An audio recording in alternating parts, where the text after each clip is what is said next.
few moments later. Assalamualaikum warahmatullahi wabarakatuh. Hai, nama aku Siti Narasana dari kelas 11A. Di sini aku mau menjelaskan materi tentang apa sih itu kolonialisme, imperialisme, merkantilisme, renaissance dan humanisme, reformasi gereja, revolusi industri, dan kapitalisme. Yuk kita bahas satu persatu. Materi yang pertama yaitu tentang kolonialisme.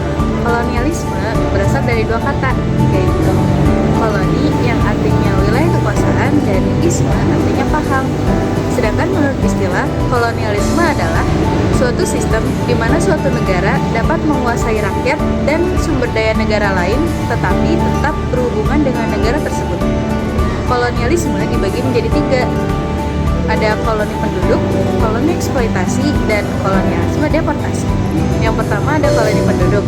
Koloni penduduk artinya mengubah atau menyingkirkan penduduk asli negara itu dan digantikan dengan penduduk pendatang.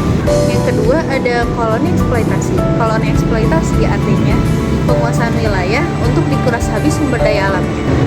Yang ketiga ada koloni deportasi, yaitu wilayah koloni yang dijadikan tempat pembuangan narapidana oleh negara penjajah.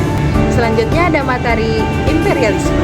Imperialisme berasal dari dua kata, yaitu imperium yang artinya memerintah dan isme artinya paham.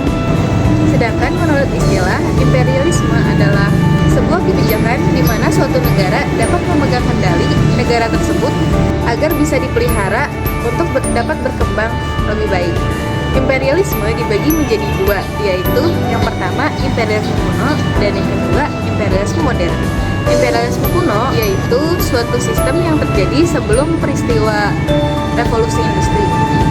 Dan yang kedua, imperialisme modern yaitu suatu sistem yang terjadi setelah peristiwa revolusi industri.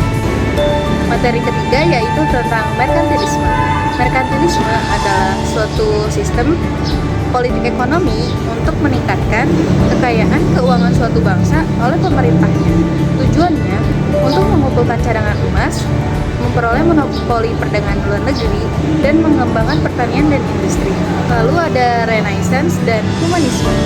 Renaissance artinya kelahiran kembali, yaitu kembali lahirnya kebudayaan Yunani kuno dan Romawi kuno yang biasa disebut dengan kebudayaan klasik.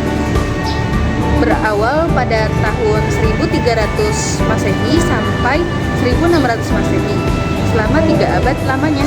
Yang kedua ada humanisme. Humanisme artinya suatu paham filsafat yang mengedepankan nilai-nilai manusia dalam segala hal. Selanjutnya materi tentang reformasi gereja. Reformasi gereja adalah suatu upaya untuk mengembalikan ajaran agama Nasrani sebagaimana yang ditetapkan oleh kitab suci Injil. Dampaknya, agama Nasrani terpecah menjadi dua, yaitu Kristen Protestan dan Katolik Roma. Selanjutnya materi tentang revolusi industri. Revolusi industri adalah perubahan besar-besaran yang terjadi pada industri, yaitu memproduksi barang yang semula menggunakan tangan digantikan dengan mesin modern. Materi yang terakhir yaitu tentang kapitalisme. Kapitalisme artinya pesatnya perkembangan industri mengakibatkan munculnya golongan ekonomi kuat yang memiliki modal. Oleh sebab itu, kaum kapitalis disebut juga dengan kaum bermodal. Itu aja materi dari aku. Terima kasih. Wassalamualaikum warahmatullahi wabarakatuh.